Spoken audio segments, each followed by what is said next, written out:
An 11-year-old in California made headlines this week when she was suspended from school for doing cartwheels and handstands during lunchtime. Deirdre Faegre and her parents, Leland and Teresa Faegre, joined us this morning from West Covina, California. And with us from Los Angeles is Dr. Denise Patton, the principal of San Jose Edison Academy, which is Deirdre's school. And thanks to all of you for getting up so early this morning. Thank you, Campbell. Thank you. Teresa, let me begin with you if I can. Your daughter came home from school and she told you she had been suspended. How did she explain it to you? Actually, the principal called me at work in the afternoon and told me that Deirdre was going to be suspended. And she just was going on, and I just asked to speak to my daughter. And Deirdre came to the phone, and I asked her if she was okay. And she says, yes, I'm okay. And I says, okay, as soon as Dad picks you up, have him call me. So that was basically the conversation. But she had... And that was the end of it. She explained, I assume, or the principal did, that this was because she was doing cartwheels and flip-flops around the schoolyard. They said... She actually told me that Deirdre was... She did a cartwheel, and she didn't think anyone was looking, but somebody came around the corner and saw her and sent her to the office immediately. Now, this is not the first time that your daughter has been reprimanded by the school. You describe her as a well-behaved young woman or young girl who's really just being a playful child. But what about obeying school rules? If the school says don't do it, why shouldn't she follow the orders? She's always followed the school rules. She's been there since she was in kindergarten. She's never had any problems. And we signed a contract at the beginning of the year, and it was never mentioned to us that the children can't do cartwheels on the grass or on the ground anymore. Well, but could you see the danger, though, if not for Deirdre, No. for some of the other students, if she does a cartwheel and runs into another kid? No, it's just a cartwheel.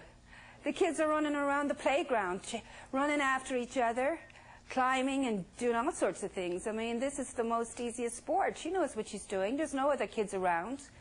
Well, I mean, have you seen a child do a cartwheel and see them try and injure anybody? I have. In fact, Dr. Patton, let me turn to you.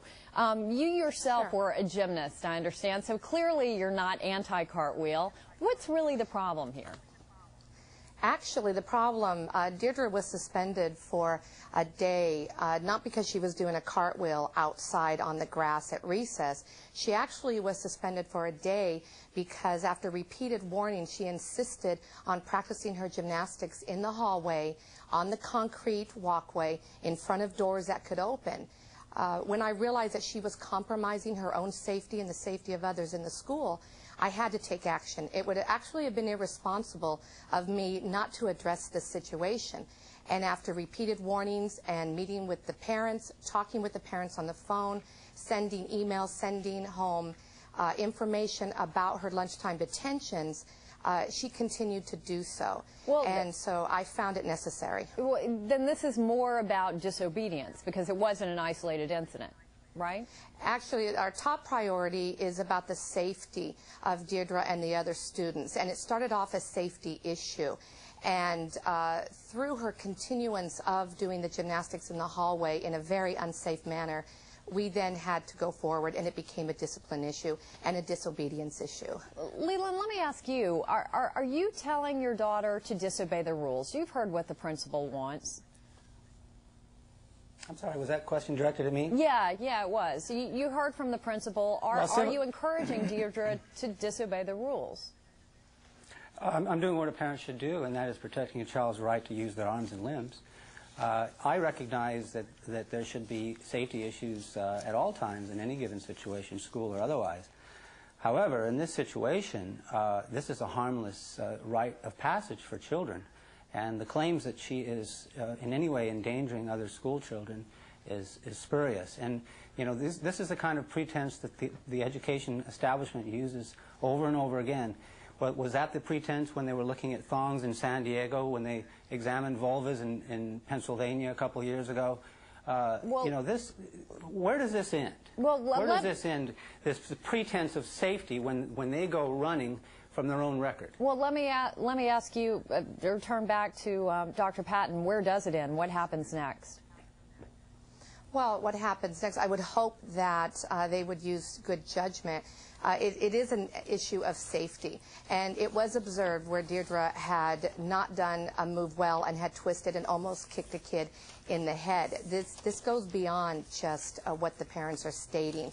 I would hope that they would use good judgment and see. I've also heard that they've referred to basketball and football. This is not a matter of inequity. It's a matter of making sure our hallways are safe for all children. I do not allow basketball to be played in the hallway on the concrete. I do not allow football passing to be taking place in the hallways. And my expectation is that the family would realize that I have a job to do. The parents at San Jose Edison expect me to keep their hallways safe. That's going to have to be the last word. We're out of time. Again, I want to thank Deirdre, Leland, and Teresa Faegre, and Dr. Denise Patton, again, for all of you joining us this morning. We appreciate your time. Thank you, Campbell. Thank you so much. Thank you. And coming up next, 20 years of laughter with Whoopi Goldberg. We'll be right back.